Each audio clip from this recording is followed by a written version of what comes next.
Hello, everyone, and welcome back to another special episode of the High Sensitivity Podcast. And this time, we need to come up with a good name for it. I called it the Triple Tens of Entertainment, Ooh. is Triple what I tens. called it. Take it On, triple tenths, triple T's. on this special episode, we will be discussing our top tens in movie, TV shows, and video games, and highlighting the top 10 in each of these categories. I am one of your co hosts today, Barry, along with my faithful other, the two other co hosts, the two columns of tens with me here, if you would so. My name is Craig, and I'll tell you what, guys. You guys are in my top 10 friends of the year, if I may. Ooh. My name is also Craig, and I don't even know. It's been a nice little break, but we're ready to go. Ready to jump back in. Let's get it. Yeah, just overall, we needed some time to play through the games, watch the movies we wanted to watch before we got this out. I know we've done it on New Year's Day previously. This time, New Year's Day just happened to fall on our recording days. So it just made sense to take a little bit of a break instead of before or after this time. I just want to make sure everybody gets along well here. There's no need to fight. You will disagree with our opinions. We're just doing this off of vibes. Yep. It's got nothing to do with the highest All vibes. score. It's got to do with the passion we have for all three of these mediums. Yep. So, as the listener, however you're listening or watching on YouTube, please make sure, either split this up into 3 episodes. I'm going to have timestamps for everything so you guys can skip to your favorite sections if you so prefer. But you guys ready? Or do we just do it. end the podcast here? Yep. We'll We'll see you all back next year. week. Yeah. we leave Just them mic all drop. hanging till next week. Yep. But for this episode, we're not going to do that. We're going to start off with our top 10 TV shows. As you can imagine, our lists are going to wildly Yes. be different from each other, but each of us will say our top 10s, and we'll just continue to go forward. Maybe have a little blurb if we need to. But first off, do you want to go through your honorable mentions first or after? I think first, before we get to the top 10. Honorably mention them. Yeah. The Honorably honorable mention. mention corner of Craig. Craig's honorable I mention have corner. I have 3 honorable mentions in the TV show category that I wanted to highlight that didn't quite make my personal top 10, but I still think they deserve to be acknowledged. So first and foremost, I'm going to go with The Tulsa King, Sylvester Stallone. I really enjoyed that show. It was just when I went back and I looked through all these other TV shows, I was like, man, there's just too many. So had to cut it somewhere. Tulsa King, go watch that. I believe it's on Paramount. It's an awesome season there. My second one, and I don't know if this one will end up on your list, but don't say anything, obviously, if it is. My second honorable mention is going to be Zom 100. Thoroughly enjoyed that show as well. And then my last one will be season 3 of The Mandalorian. Didn't quite make it. Okay. One thing I'll mention just before we get into our top 10 is Zom 100 probably would have made it somewhere on my list if the season, I don't think it's properly ended. I think we're still waiting on the last 3 episodes where they came out earlier this week. Anime Studios getting overworked to death right now, so it looked like they needed a break. Just too bad that for the sake of the anime that had so much hype, like a hype train, it came to a very hard stop. Yeah. But I'll start off with my number 10 here. Okay. My number 10 is Scott Pilgrim Takes Off, a fun Netflix only TV show. I enjoyed it primarily because this year, after watching the Scott Pilgrim movie, I ended up enjoying this a little bit more. I love the animation style, and also it kind of redeems some of the other characters that I didn't actually really like in the movie. I like the whole. I like the villain, the League of Villainous Boyfriends, a lot. Oh, yeah, more. they're great. They have a lot more character in the show. Yeah, for sure. I'm happy that made your top 10, especially because of your reaction to the movie versus the show. I think that's a win for Craig and I, who are Scott Pilgrim fans. I'd say agree. that's a win. Go ahead, Craig. I'll let you go next. Okay. I don't know why I'm laughing at myself for putting this on the list, but my 10th movie on my top 10 TV shows of the year is actually Twisted Metal. Hey. Okay.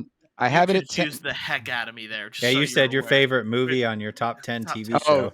Yeah, I was the favorite movie that's mentioned in my top 10 TV show is so Twisted Metal. I really like what they were able to come through. It's partially on my list also due to what the expectancy was versus what was executed.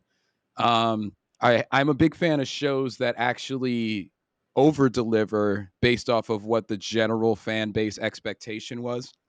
Mhm. And I know a lot of us, especially Twisted Metal fans, were like, "There's no way they can make this into an 8 to 12 episode show." They found a way to do it. They found a way to stretch out, but not overly stretch the story, so that way you can have the characters developed, and then they set us up for what is going to be or has to be a good season 2 based off of what Twisted Metal's basic rules are in the video game version of it. So I got Twisted Metal at 10. Such a good TV show that has no right being as good as it Yeah, was. You know yeah. what I mean? Good pick. My number 10, I'm going to go all the way back to near the beginning of the year. I'm going with Beef. Ali Wong Ooh. and Steven Yeun. Like that show, that was another one I had no business being as good as it was. Just starting with the simple concept of road rage and how it all just like spirals out of control. I was like, man, that show, I didn't want to forget about it. I had like a star next to it in my phone so I wouldn't forget to put it somewhere. Such an awesome, awesome TV show. all All right. We'll then right. get to our nines on the list. I guess we'll just keep going in order here, so we Yeah. don't. Yeah, of course. Another Netflix original on my end, Castlevania Nocturne, Two a Okay. animes in a row. Ooh, it must be Barry's list. animated. Yeah, exactly. It must be Barry's. Trust me, it only gets worse. Um, Castlevania Nocturne on Netflix. It is a continuation of the Castlevania series. I don't think it's as good as the original, maybe because I haven't had as many seasons to get along with the characters of this timeline in the Castlevania verse. But it was animated so well, and it is a lot of fun. You introduce a lot more magic into it, and I like the characters in this one as well. I think over time it'll continue to grow with me, but Castlevania Nocturne gets a higher expectations. Didn't exactly meet them all. That's just why it's lower on my list. Fair. All right, number 9 for me is Poker Face. Oh, I've been a okay. fan. I've been a fan of Natasha Lyonne since oh my God, Orange is the New Black days. She's a very specific type of actress, and they put her in a scenario where there's an overarching story, but as she's getting to the result of the overarching story, there is essentially an anthology of individual episodes where she's handling a specific task or a problem. I'm a huge fan of that layout. That's why I like X Files when I was younger. It was like you have the alien arc, but then you have the monster of the week while you're getting to the over arc. But it's well written, it's clever, and Natasha does a great job delivering on her character. So that is my 9th for the year. Poker Okay. Face. My number 9 is going to be season 2 of Winning Time. Finishing off, unfortunately, that show because it did get canceled or not renewed. Such a well done show. I love sports. I love basketball, so it's right up my alley. Cannot say enough good things about that show for sure. Winning Time, good one there. Yep. We're now going to hit our number 8, continuing with the HBO Max theme that Craig Ooh. just went on. I am putting Love and Death on here, Okay. starring Love and Elizabeth Death. Olsen. Mm-hmm. Um, I think it was mostly just the. I was not alive during this time, much like I was not alive for the time of Winning Time, Mm-hmm. as mentioned there. These stories just fascinate me because, like, this stuff I didn't learn in school, like the whole thing where Elizabeth Olsen's character, based off of a real court trial, ends up getting, found not guilty and acquitted of her charges, even though most of the evidence clearly points to her killing the wife. In self defense, it seems to be going through. There's still a lot I probably don't understand, but this was just a wild story Mm. to be a part of, and also just to like think that, oh, this is actually real. Like, this is a real thing that happened. Okay, yeah. So, I guess eighth for me in TV shows is School Spirits. Came out earlier this year. Essentially, girl wakes up, realizes that she's dead, and has to figure out her killer. Um, it's really a nice nod to our time in high school. There's a lot of addressing those type of stereotypes, what you may or may not have gone through in high school yourself. You could definitely see in this show, and it's really interesting having a girl who's essentially blocked, cannot leave the school because she's dead, interacting with other people, other children who have died at that location, and trying to figure out exactly what happened to her. So it's a nice one. They got a season 2 coming out, I think, next year. So that's eighth on my list. How many people died in that school? Jeez. Too many, too many. Enough where she has enough people to talk to. It's like, oh, geez. All right, my number 8 is actually going to be Twisted Metal. So we can loop back around to that. Everything you said stands. Such a phenomenally well done show that has no business being as good as it is. Number 8 for me. Love that. Speaking Love of that. Barry, yeah. Speaking of Barry's list with a show that no one else has on it, Oshi no Ko, anime on Oh, iDive. yes. This show, like for all intents and purposes, really like blew up the world. Especially like with the opening song, the artists end up doing tours in the U.S. now because of how popular the Idol song is.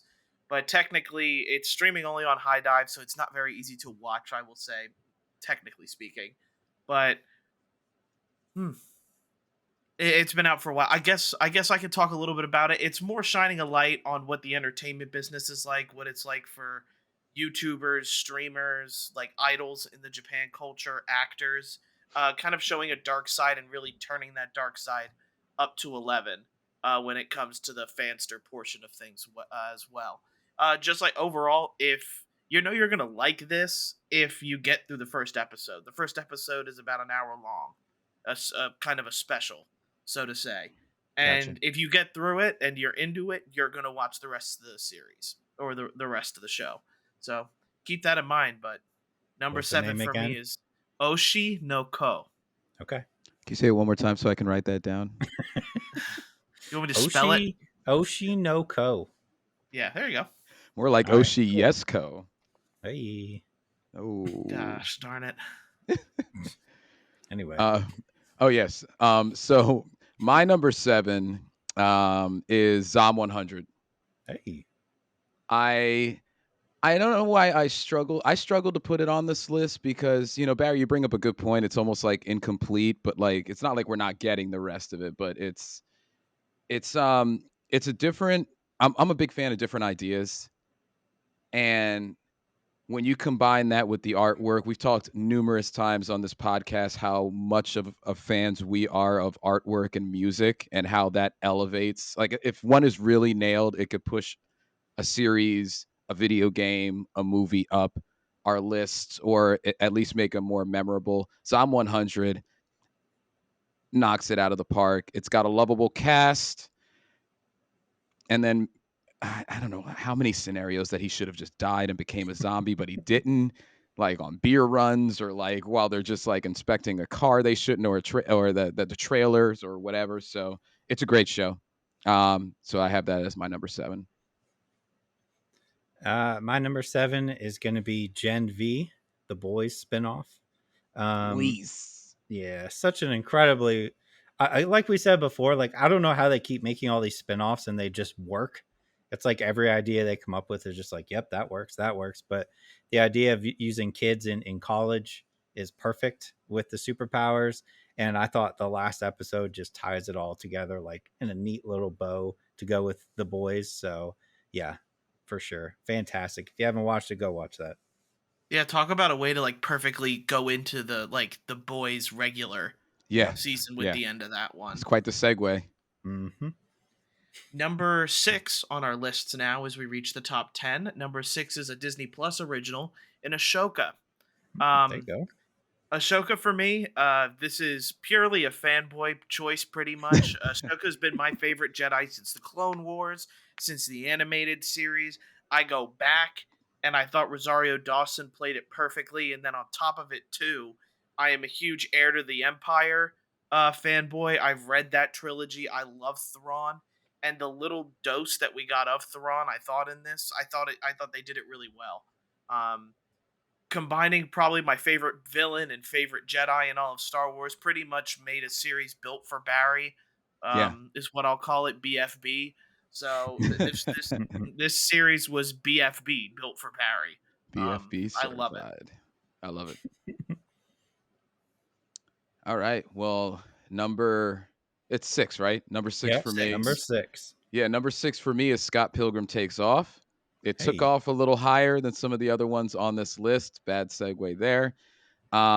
Huge fan of Scott Pilgrim ever since it came out. I know it's a cult classic, but the combination of them being able to maintain all of the original cast and their voices with a more in-depth look at some of the evil X's and I mean, I don't want to say art style again because that was the last one, but combined with the unique art style that it was able to present, it's such a good show. It's such a good show, and that's why it's number 6 on my list. Number 6 for me is going to be Mayor of Kingstown. All I can say is, like, if you're not watching that show, please, dear God, go watch that show. Jeremy Renner, he's actually supposed to be going back, I think, this month to start filming the next season. Such an incredibly well done show. When I read like the premise originally, I was like, I could care less, but it's one of those shows you watch like the first episode and you're hooked. Yeah, Mayor of Kingstown. Top fives now. Yeah. So pretty much what we're saying is, if you don't watch our combined top 5 here, is I guess you're uncultured. Yep. You know, you don't watch TV What are you shows doing? at all. What are you doing? Top 5 for me shares with Craig 6 and Gen V.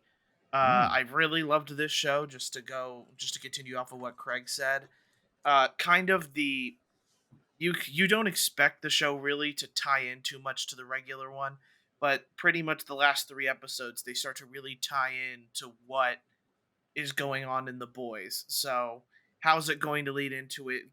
Leaves you with a bunch of questions. Wonderful to see Jensen Ackles again. Yep. I hope to see him in more stuff, just in general, now that he's done with Supernatural. But Gen V, super fun. Visual effects are good, and I think, like, for me, I I ended up liking the big and the girl that got small. Like, Mm-hmm. she ended up Yeah, being probably my favorite character because she she was gets great. the biggest redemption, I think, Yeah. really, out of She all of does. them. I think there's a little bit of that person in every single one of us. I'm Yeah. not even being facetious because she was the girl that could be small, but I think that's why she was a very relatable character there. Yep. I agree. Well, I mean, Barry, it's Gen V for me too. Hey, we got a match. That's my 5. Hey, we got our first match. Gen Mm-hmm. V. You guys said it all. It's if you even remotely like 1 minute of the boys, you should pop over and check the series out. Well done. Ties right in. It fits like a glove with the other series. So can't wait to see what else, what how further we go with this. So If we all match on one, do we just like end the podcast? Is that the rule? yeah, We just walk away. we should have got like a gong or something for when we Yep. all match. Like yeah. Yeah. It's So all, go ahead. I was gonna say, like, in Barstool Pick Advisors, when they all have the same pick, it's like an earthquake. Is what they call it. But again, we don't. I don't have the visual effects team to do that. So Yes. I'll have to come up with something next time. So number 5 for me is not Gen V. I'm sorry, I can't all match on that. Number 5 for me is season 2 of Loki. I thought it was a perfect ending to the Loki story, even though the whole Marvel universe is just like in flames right now and up in the air as far as what they're gonna Yeah. do. Mm. Man, I love that season so much. It was so well done. So yeah, Loki season 2. Low key was your Mm-hmm. what was Loki your- is number 5. Yep. Jesus Christ. Top Number 4. Back to a built for Barry is Uh-oh. Jujutsu Kaisen season 2. Another anime from Crunchyroll. Something none of you guys have watched, but it is just man. despite all of the drama that came with the series and making it as of late, it is just a super fun power fantasy, beating up demons of Dragon Ball Z type of shonen for anime. But we knew Barry was gonna have anime on his list. Like, let's be honest Yep, here. So we did. You there's can make a top 10 We did. anime list every year. Yeah, I you could. I could. But then my top 10 TV shows wouldn't look as, I guess, fleshed out. That's Yeah, true. that's true. Number 4. Yeah, number 4 for me is The Bear season dose. Season dose. Now, while not as good as the first Bear season, I think that they maintained a lot of the closeness between us as watchers and the team themselves. They did have different challenges. It was interesting to kind of see how they would develop, work against time, work against budget to get the restaurant elevated to where they wanted to be. But a lot of the side stories also, I think, had a nice tie-in as well. It's very interesting to see people who are 100% dedicated to their work, but then have something very small distract them, either whether it's for their own good or whether it's a love interest or something like that. I think that is always a great idea in shows, but it maintains what we like, which is, just that group of people. Like, people do make the show in a lot of successful television shows. So that's why it's number 4 for me. Yeah, the rise of Jeremy Allen White has become quite Yeah. the spectacle to watch. Mm-hmm. Yeah. I still see him from Shameless. That's how I picture him. But Yeah. put it on the board. Number 4 for me is also The Bear season 2. Hey, a match. It would have been it would have been higher, but that ending, man, I didn't like the ending, but it was enough for me to be like, oh man, this season's not good. The season's phenomenal, but I feel like that ending could have been so much better. So number 4. It's your sea of stars of television shows. It really is. Yeah. Didn't stick the landing of the way I wanted it to. All right, our top 3s now. If you haven't watched these already, you probably aren't watching them anyway. For the most part, this is going to be a more mainstream list from Barry. Opening up my top 3 is going to be The Last of Us, HBO Max's adaptation. Okay. All right. Incredible adaptation, incredible actors, all kind of taking it up to the next level. Wasn't too sure about Bella Ramsey. She knocked it out of the park. Pedro Pascal, he's an A-list actor, knocked it out of the park with Joel. HBO bringing on Neil Druckmann kind of also helped them, I think, stick to the writer, but also do things in a different way. Yep. People will talk about that episode 4, I think, or 2 or 3, whichever one it is, where instead of like experiencing what's his name, Bill. Bill, yeah, Bill. Bill's We town. kind of get an idea of what was happening, maybe in the background, whether it's true to life or not. We actually don't really know, but Right. Incredible episode that people still talk about a lot to this day. So Yeah. Yeah, if we had an episode of the year list, I don't know what's beating that. That's true. Just side note. Golden Globes are going on too. Now I think about it today. Yeah. Oh, Yeah, really? So who knows? Maybe. Yeah, maybe. Number Number 3. Number 3 for me is Blue-Eyed Samurai. Okay. The reason why you see me hesitate after that is it's so recent. I feel like it should be higher on my list, but it did make 3. A combination of a fantastic story, likable characters, a main character with that not quite anti-hero, not really, but I don't know. You could dip her in that pot sometimes, but it's also a good concept bringing it back to some history as well. I really liked that particular portion of it. I really enjoy the Western invasion, like to the east, and like bringing guns over and what that happened and what happens because of that. And when I say Western invasion, I mean like anything west of the eastern side. So it's an interesting. I mean, we have a game coming out this year that also is diving into that. It's that one that's coming out in March. It's a very interesting part of history.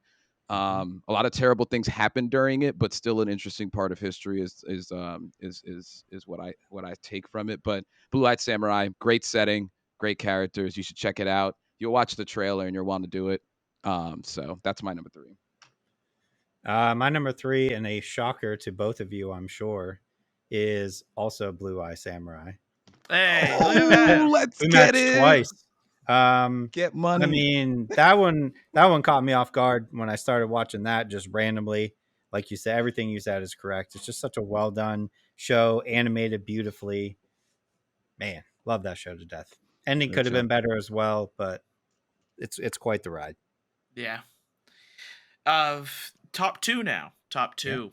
Ooh.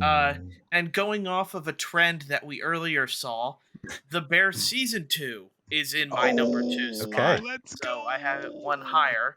But The Bear season 2 continues the Yes Chef kind of fun that we get to have sometimes. Makes me want to play Overcooked a lot. Yep. But taking a step up to the fancier restaurant, and I feel like The Bear was trying to be relatable to a lot of us that worked in the restaurant business, like during the first season. Now it's like trying to be relatable to those upper class people who work in the upper class restaurants. And I just think, from what I know, they nailed that on the head. I do admit the ending probably could be a little bit better, but also I don't know. Maybe it's just because I want to see the characters happy. Maybe that's me being selfish. I want to see the characters happy instead of them, create issues for themselves and force a season 3 onto us. We will see. I'll be glad to have it, regardless. Yep. All right, for me, this is, I guess, out of left field because I haven't talked about it in a while. But for me, number 2 is Yellow Jackets season 2. Good pick.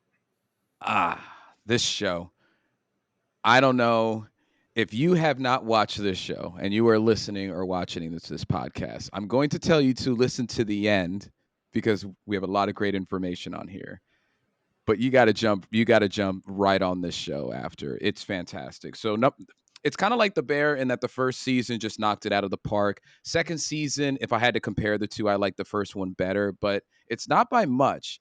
They really kind of break out these characters. They intertwine. It's kind of like, oh my gosh, like Lost, where they answer a lot of questions, but then they create a couple more so that you're still itching for season 3, which is exactly what we want. A lot of powerful female actors in this, actresses. They're fantastic. It's just a group of women that are just strong-willed and lovable. And you could almost, I don't know, they're like such a family in that show. That you have to watch to kind of just see what happens with them. So that's my pick. I try to do it. I try to explain it without explaining anything really about it, so that you That's guys hard to do.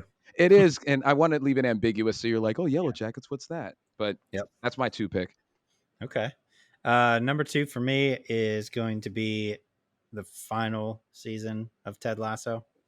I think it's beautifully done. I really hope they don't do any more. If they do, maybe focus on somebody else. But I would almost prefer that they just end it here because I think it's so just like everything you want, tying that up into that final episode. Such an incredibly well crafted show. One that I will be going back to watch for years to come, I'm sure.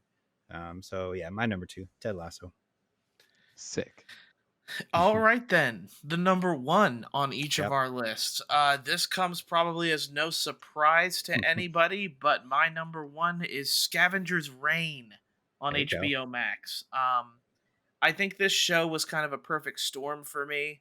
It's one of those animated sci-fi shows that even speaking of our like vacation, like my uncle watched it and he's the one that struck up a conversation with me about the show and how much he liked it and everything like that. So it's not just like me who's the animated guy that likes this show, it's people who like sci-fi. And the fact that it's unpredictable, I think, in a lot of ways, and that's what TV shows have kind of lacked for me lately, is the unpredictability, and Scavenger's Reign ends up being that unpredictability because it's in a foreign world that we don't understand, and you're kind of shown along with the characters like what the rules of the world are. Um, Scavengers Reign HBO Max skyrocketed and a surprise number one for me after consideration. Nice. Perfect. All right, so number one for me, I guess. I don't know if you guys were wondering if this was on my list at all, but the first is The Last of Us for me.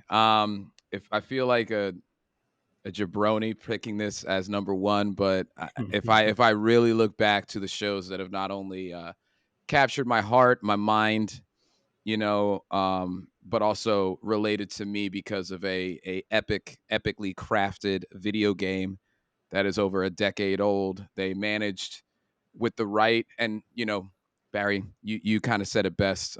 You did say it best. Is they had the right minds working on this, and they reached out to the right people to make sure that it reigned true. So, Last of Us is number one for me. It's also number one for me. We matched a lot, Craig. This is crazy. We did. We did. I think from the time that season ended, I think I knew that there wasn't anything that was going to top it for the year. It was pretty solidified as my number one going forward. It was just a matter of everything else at that point. But am I really the only one who put Ted Lasso in the top 10? What are you doing, Barry?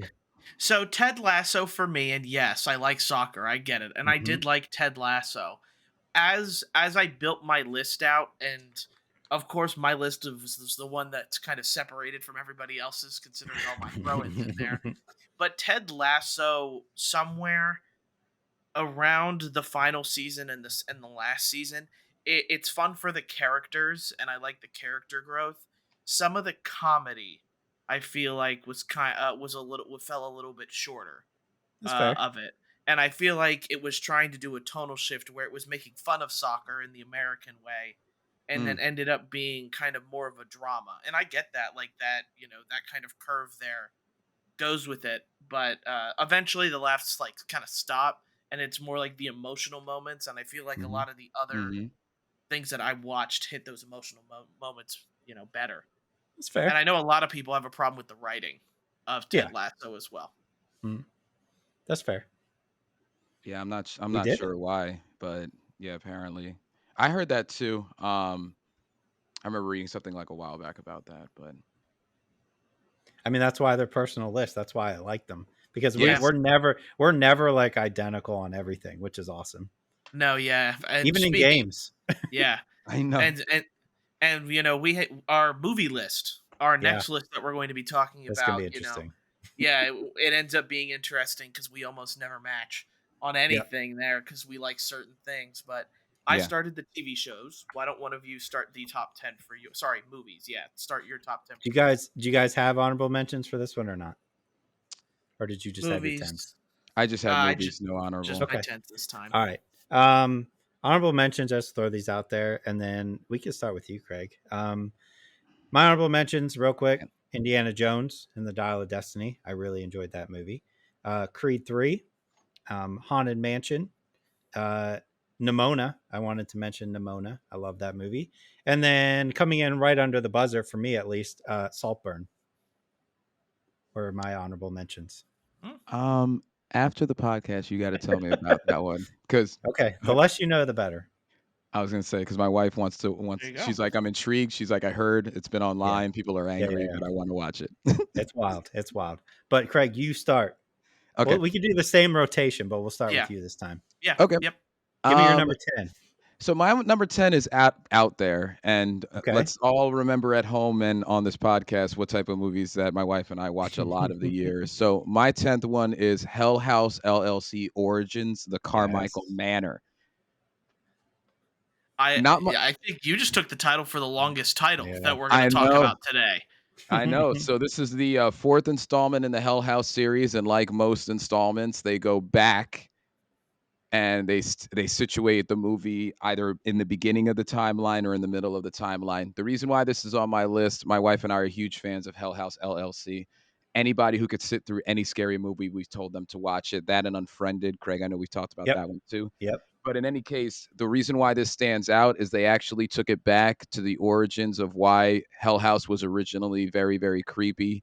Um, they had a new group of people, so to speak, but they were able to nail the same type of scare algorithm that works for this type of movie.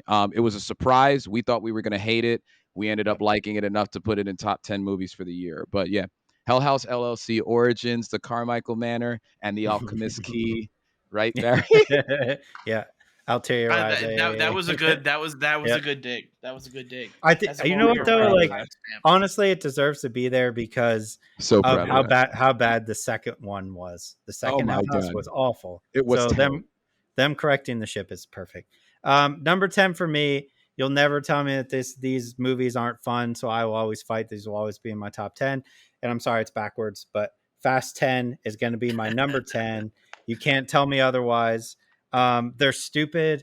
They're not realistic, but I don't care. That's why we go to the movies, is to be entertained. And at the end of the day, like when I walked out of that movie theater after seeing this movie, I was thoroughly entertained, just like I have been the previous 9. So Fast 10 is my number 10. All right, Okay. going to mine. I don't have the physical one here because it's a Fine. Netflix original. It's Leave the Ooh. World Behind. Okay. Okay. Watched it over the holiday season here. Leave the World Behind leaves you kind of an interesting movie, kind of pulling you into what's going on, uh, and just gives the in the end the overall message of, hey, physical media guys, like when I got it, when the world ends, we're gonna survive, us guys, because we have Yep. physical media. Yeah. Uh, just in general, I did think it would have been higher probably if the ending didn't feel so abrupt. Uh, Yep. like you don't really know what happens with the family at all. Like the little girl just finally gets to watch the end and season finale of Friends. Um, Friends somehow indicates like or perpetrates all of our lives in some way, and this is just one of those ways. Uh, but Leave the World Behind, I thought had an interesting premise, story, and just kind of the overall like when the world ends and you have no idea what's going on. Like there's the people who prepared for it and the people who are vacationing and have no idea what's going on. Yes, of course. Oh my God, is it me already? Yeah. Yeah, Jesus. it is that it That's is I that guess that's time. what that's what happens when 3 people go back to back to back to back. It gets back to you quickly. So It for does. me, I have a weird number 9. Number 9 for me is No Hard Feelings. Hey. Okay. Um and I've had a nice paragraph or less to tell you why. This is a vibes one for me. I really liked how that movie went. I enjoyed the comedy. I really like Jennifer Lawrence's commitment to this role. And for me, I think I'm actually coming up with an opinion now. I think one of the things that this did for me is it kind of rounded out Jennifer Lawrence's career to me. She's done a bunch of different things at this point. I think this movie was the movie that showed me also how fun she could be. I know that there's probably other examples, but this one was the one that was just like, oh snap! Like I related to Jennifer, especially when I read/heard from. I think Craig, you gave me a little info on it about how committed she was to specific parts of the movie and about Yep. the movie in general. So I don't know if this it's just a Jennifer Lawrence plug is what this is. So great, It's such an incredible movie. yeah, good on her. It was Yeah. fantastic. My number 9 doesn't have a physical release that I know of, so I don't have one to hold up. But I'm going with Amazon Prime's Totally Killer. I love that movie. Such a good mixture of time travel and a little bit of horror and a whodunit. I think all 3 of us enjoyed this movie a lot. So Mhm. Totally Killer. Go watch that one. Fun Good movie, yeah, call. and Yeah. Good yeah, call. definitely make it in the Halloween rotation for me. I guess Yes. is what. Yeah, Oh, Barry's Barry's very got a Halloween He's got a rotation. yeah Halloween rotation yeah now. Look out. yeah. Look at that. Who would have thought? All right, so number 9 for me is going to be Elemental. Okay. I really, I didn't know what to expect going into this movie, and it got a ton of flack. It did. Uh, it is probably one of the prettiest movies that came out this year, and it looks good in a 4K disc. But just kind of the general, I was really surprised with how much I had in relation. It is a really touching story about like immigration and racism in a lot of ways and prejudice. I didn't think it would be a Pixar movie about prejudice and that kind of thing. With it doesn't take it to extreme length. It still is a kids movie, but it's just it's a really sweet movie. By the end of it, I was really involved at the ending. So, and I think that says a lot to it, despite how much crap it got. Yeah. And again, No, you're it right. is a much better movie than what people give it credit for. Yep. So this is Uh-oh. where it gets. This is where I don't know. I don't know what you guys are gonna think. 8 for me was the Super Mario Brothers movie. Okay. Okay. Fair. Um, I was looking at this list, and I was the last of us three to watch it. I don't know what that has to do with anything, but um, I liked Recency it. bias. I liked it enough to put it in where it is, and then when I looked at the movies that were above it, I was like, but there's no way it's better than that. I know the general opinion of the podcast as a whole is that the three of us thought it was a good movie. It doesn't elevate our inflection or anything like that when we talk about it. We're not like it's a fantastic movie, like like we're not like that. But it's good. It does the job. It has a bunch of different references in there to video games, Nintendo games, as well as Mario themselves, and it's a fun one. So I have it at 8. Okay. My number 8 is, I do have this one physically, is the culmination of a lot of years, but I'm going with Guardians of the Galaxy Volume 3 here. I just thought, Wow. I mean, that what Still talk about sealed. like every single one of these is still sealed. That just speaks, it speaks to like the digital portion of like you can stream these movies pretty much everywhere. Yeah. I just enjoyed the Rocket's backstory was insanely emotional. I just thought it wrapped everything up in a nice little bow. That seems to be the theme with me. But yeah, the Rocket stuff was just, man, It was fantastic. It fantastically was done. fan freaking tastic. I think it helps when you look at Marvel right now and everybody's kind of like down on Marvel.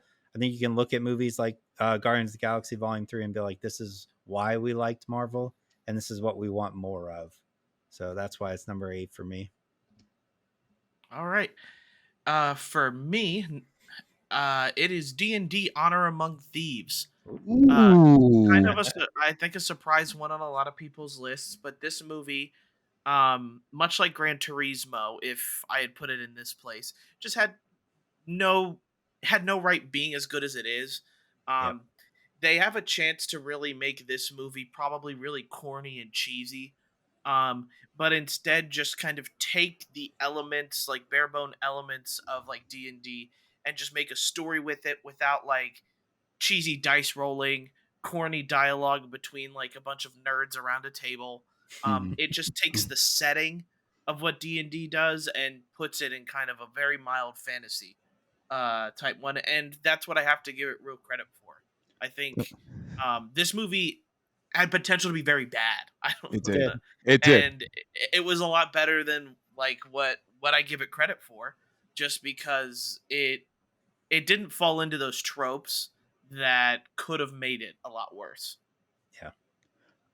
Can we just say real quick that D&D had a pretty good They did. non-tabletop year. They had a very good non-actual tabletop year. Mhm.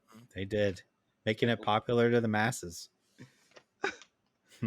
That just came to me. All right, this is where it starts to get weird. My list number 7 for me is Evil Dead Rise. It's good. It's really good. It's a great setting for Evil Dead. It's taking it out of the woods and putting it in a high-rise apartment complex. You can argue that it is definitely not flawless. I'll tell you that. But I think that I can't remember her name, but whomever plays the actual possessed mother, which it's not spoiling it for you because she's plastered all over the trailer as the one who gets possessed. She killed it. She Mhm. destroyed what you would consider being possessed. And I think that this movie, actually don't know if it got a lot of flack, but if it did, I think it actually kind of outweighs what some of the negativity towards it would have been. It's a good one. It's going to be in my wife and I's rotation definitely, along with the original, well the remake and the original. Yeah, it was like my number 6 honorable mention.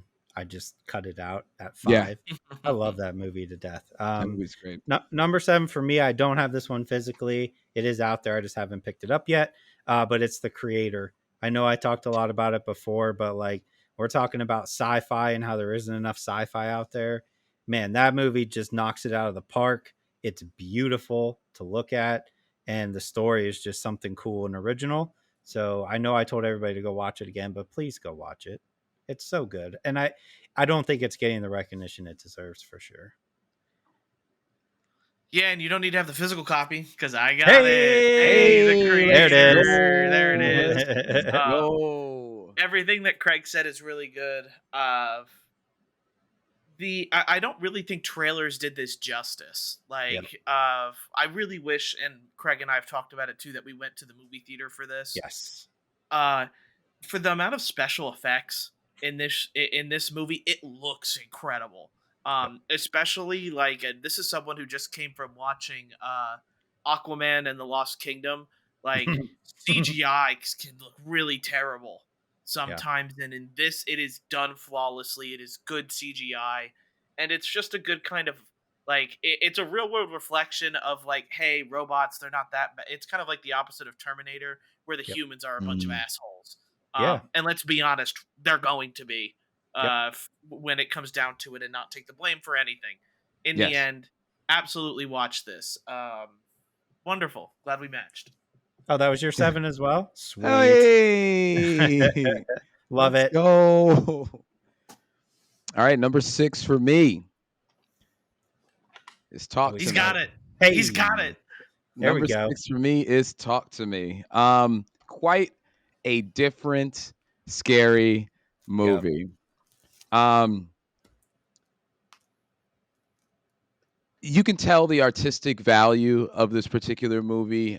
It stems outside of just the standard jump scares or what standard movie tropes are like. This one dives into deeper issues that you kind of almost have to watch it a second time. Give yourself a break Yep. and watch it a second time just so you can actually see between the main character and the other characters what it's actually trying to express.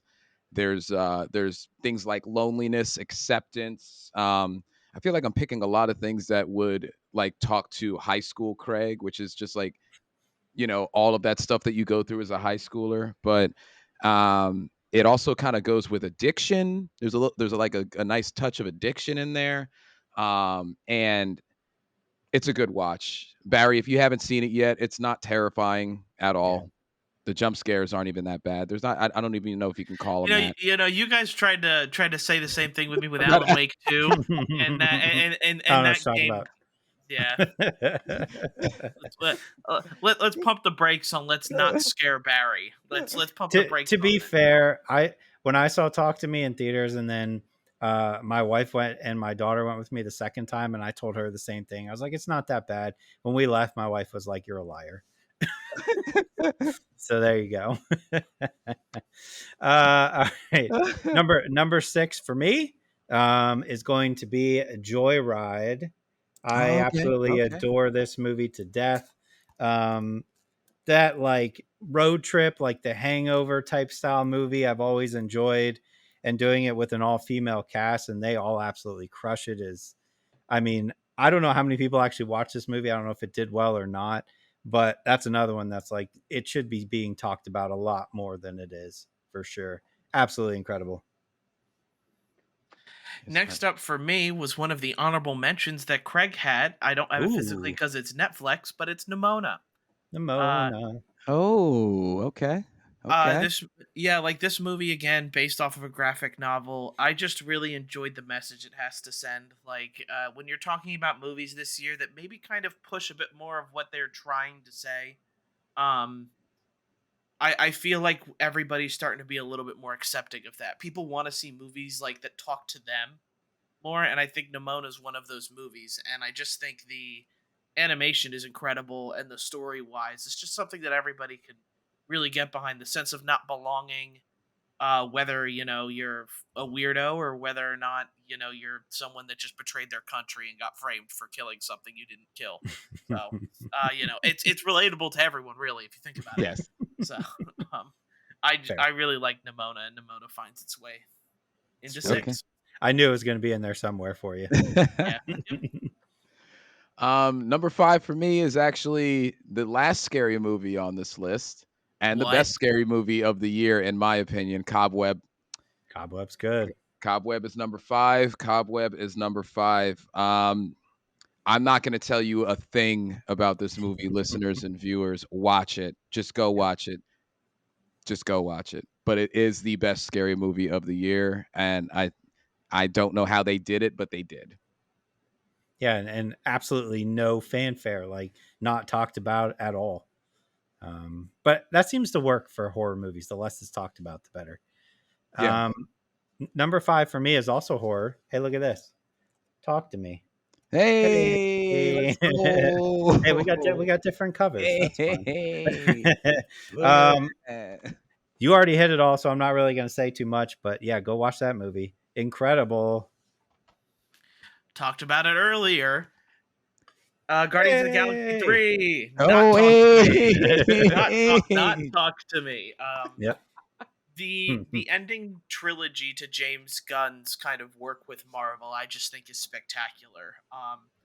It continues to build and build and build, and I don't know what it is, and this is just something in general that movies seem to be doing a lot of, which is like the licensed music portion of things, and it's getting pushed so far that it's annoying. But every single licensed track in Guardians of the Galaxy 3 like just makes sense. It just works. Like it doesn't look as cheesy as everyone else as everyone else is doing it. But the finale is probably one of his best works. I'm excited to see what he does for DC now. I'm hopefully he can resurrect that. Yeah, because they DC has what it needs to. It does. The source material's there is what I'm meaning to say. Mm-hmm. Yeah, there we go. All right. So we're down to 4. Yeah. Well, thank you, Barry, because you essentially just said everything I wanted to say. 4 for me was Guardian of the Galaxy Volume 3. Yes. The only thing I'll reiterate is, gosh darn, that Rocket backstory. God, it was so good. Got me real emotional there. So, but you guys said it all. Fair. I love that it was on all of our lists. I didn't think it was going to be. Number 4 for me may be one of the longer titles, but Mission Impossible: Dead Reckoning Part 1, not to be confused with Part 2, which is coming, I believe, this year. This is another one that I love all the Mission Impossible movies, but every time they come out, I always have a hard time watching them. And then when I finally do watch them, I'm like, oh my God, that was incredible. A lot of it has to do with length. I want to say this one's like over 3 hours or close to it. It's a doozy to sit through, but man, from the time the movie starts, it does not let up. It's just go for 2.5 to 3 hours. And it's just Tom Cruise doing ridiculous, stupid stunts he shouldn't be doing at his age that he refuses to let a stunt double do. And everybody else, the cast in it is just incredible. Haley Atwell is phenomenal. That's it. Don't sleep on the Mission Impossible movies because they're insanely well done. I have to start watching them. Is how I feel. I need to start doing that. Start at the beginning. Yes. Have to start at the beginning. Yeah. Of course. So I should have this movie physically, but it's stuck in shipping. You're always going to get one of these movies from me. This is Suzume. Suzume. It's another again anime. Barry, it's there. I didn't get to see The Boy and the Heron yet, so take this with a grain of salt with what you will. But Suzume is a really beautifully done animated anime film, and just like the story, it just continues to grow and grow. And when you think it's done, there's still 45 minutes left, and it's it continues to build and it continues to mean more. Suzume, I really enjoyed this film, but yeah, our top 3s now. Top 3. All right, top 3. Speaking of top 3, Barbie. Hey. I'm Good really pick. okay. I'm surprised. I thought this was going to be your guys' number one with how much you loved it, but good. Okay. No, I loved it, but it does hit 3. There are 2 more that I loved more. I mean, We have a how special much? bond with this movie, though. Yeah, We We we do, all went yeah. and saw it together. Like we we did had a see Yeah. good it bond. together. Yep. We did see it together. Dua Lipa's in it. That's really what made it 3 on the list for me. Dua You know what? Lipa, I know you listen. You're my queen. Just so you know, just gotta get that out. You're my queen. I audibly yelped in the theater when I saw you, Dua He Lipa. did twice. Yeah, and Um, all my friends make fun of me for it. yeah. Margot Robbie. I mean, fantastic as Barbie. Ryan Gosling was great. Um, I One small thing randomly that I just want to say before we don't talk about Barbie as much because the years will go on is I'm Just Ken is hard to re-listen to. I loved it in the movie theater and I was like, I'm downloading that when I get home. I've been trying to listen to it without the visuals, just like, popping up on my iTunes. Can't do it. I can't. Really, I still listen to I, that thing I all the can't. time. All the I don't know. time. I don't know why, but it's fantastic. It was directed amazingly. There's a reason why it destroyed the box office, and it was the talk of the town for months and months and months. Um, and then some of the issues that, as a man, I identified and noticed immediately with how being a man, and people having to deal with me being a man. And then a lot of the issues also that women have to go through each day. There was a nice contrast of poking, having jokes with it, but also bringing awareness to it as well. So it was a perfect combination of everything. It didn't shove anything down your throat. Um, the ending was, I guess the one thing that can be arguable, like did it go on too long or whatever. But other than that, nailed it. Fantastic movie. Um, yeah, my number 3, and I'm going to be interested to see if Barry thinks this is too low. But my I number know 3 where this is is going. I know where this is going. Spider-Man Across the Spider-Verse. Wow. My number 3. Incredible. My daughter may also say it's too low, but anyway, continues the strong Spider-Man animated weird style that we love so much. The story is incredible. All the other Spider-Man characters are incredible. Cannot wait for the next one. It was such a You didn't even notice how long the movie was. That's how good it was. Just like Mission Impossible. But I would say Spider-Man's easier to sit through than Mission Impossible. Not that Mission Impossible is hard, but man, just a great thrill ride. All right, I do not have this movie physically, but it was already talked about. Okay. It's Barbie. Oh, Number 3, huh? You guys Yes, matched on it. Yes, Barbie is number 3. I'm really interested about everybody's number 2 now, top 2 now. But Barbie, oh, everything with Craig said, like I didn't have like I didn't know a lot about this movie, and Barbie isn't something big for me as me being the younger of the group, and I feel like even girls, maybe younger in my age, don't really care about Barbie like that much when we were younger as well. But it's it's a good enough movie for the message it says, and then also like to be able to like get me interested in it, and to like also keep men interested in it. There was the whole Barbenheimer phase. Yeah. Yeah. Both those movies came out at the direct time, doing two very separate things. Both do a very good job of them. I do have to agree. I probably would have put Barbie a little bit higher if I didn't feel like that ending just dragged. Um, I get it's supposed to be this emotional thing for the stereotypical Barbie, um, but it was just like the whole flashback thing, like just goes and goes and goes and goes, and it's like okay, you could probably cut maybe a minute of it and we'd end it, but it's a very small gripe for what's a very good movie. So Barbie 3. all right. We're in the top 2, gentlemen. Yep. So Number 2.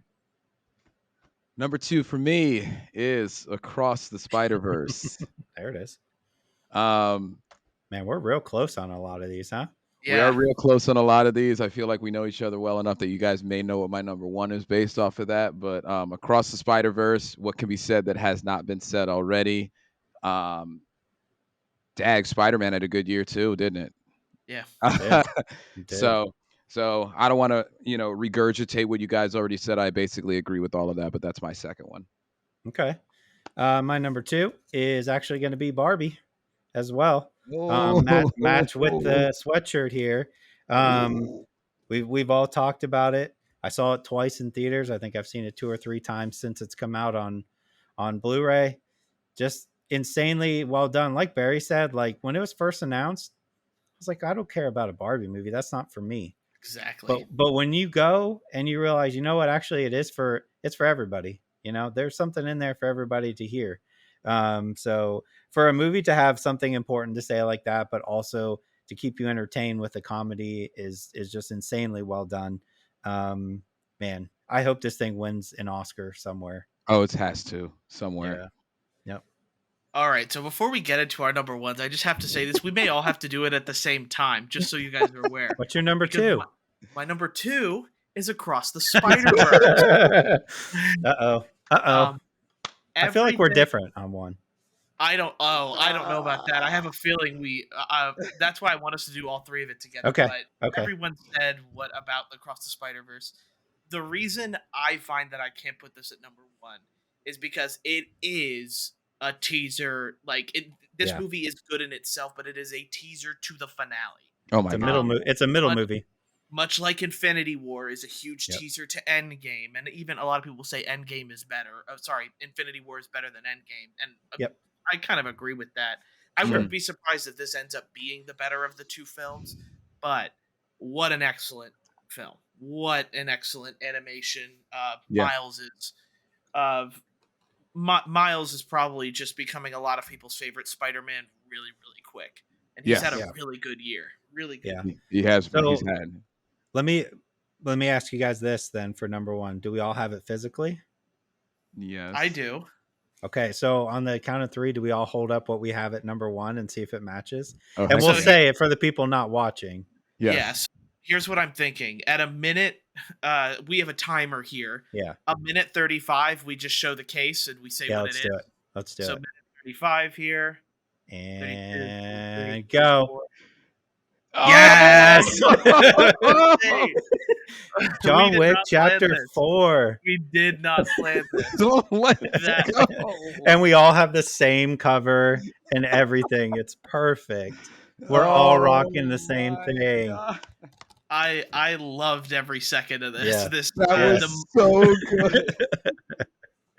I mean, when I came back from watching that movie, and I remember on the podcast, I was like, it's one of the best action movies ever made. I knew it was Yeah. number 1.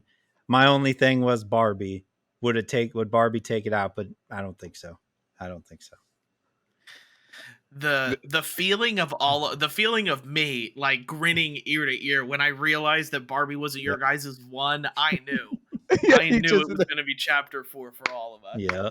The Yeah. little things that I can say about chapter 4, it is the best in the John Wick series. Yep. It really is like the pinnacle of action. Yeah. It's the set pieces are all great, the lighting is insane, and I still think about to this day the over the top Yes. Yes. shot Top that down. they had to Yep. do. Yep. The one take. To, The one to take. build a set, to have a one take, like in case anybody doesn't know really how this works, is you have to build that and have the camera on Yep. top of it in order, like a real, like it's easy in video games is what I'll say, but like to do it in real life is just it is a whole nother class level. on its own, and they It didn't spare deserves that an expense. Oscar as well. Yeah, yeah, It won't get It- one, but it deserves it. It, It do- does. it doesn't spare any expense, and that's Yep. what Yep. I loved about chapter 4. Yeah, you bring up a good point there, Barry, because like I think in the last between 2010 and 2020, I really started appreciating one take portions of movies and TV shows. Daredevil, Yep. Birdman, you know, 1917. 19 And yeah, 1917. yeah, 1917. So when you see a shot now, and like we're not always looking for it, but when you see a shot and you start to notice that there's no cut, and then another like 5 or 10 minutes goes by and maybe there's not a cut or however long the shot is, it really, really kind of elevates the movie for you and it stays with you. Yeah. And then the only other part that I can add is just that entire ascension to what was the finale for John Wick. I mean, the combination of the choreography, and the fight choreography, but also just some of the small things they added to make it funny. like just Him falling rolling down. down the stairs over and Exactly. over. Yep. Yeah. So it's the best movie of the year to me, Oh hands yeah. down. It might be the best movie of the past like 5 years. Honestly, it's hard to top. I really Hells think so. yeah, guys. Hells yeah. We needed that gong for that one. We That's for needed a Yeah. sure. gong for I that. That really was didn't think you hilarious. guys had John Wick in your top. Oh my god. Yeah.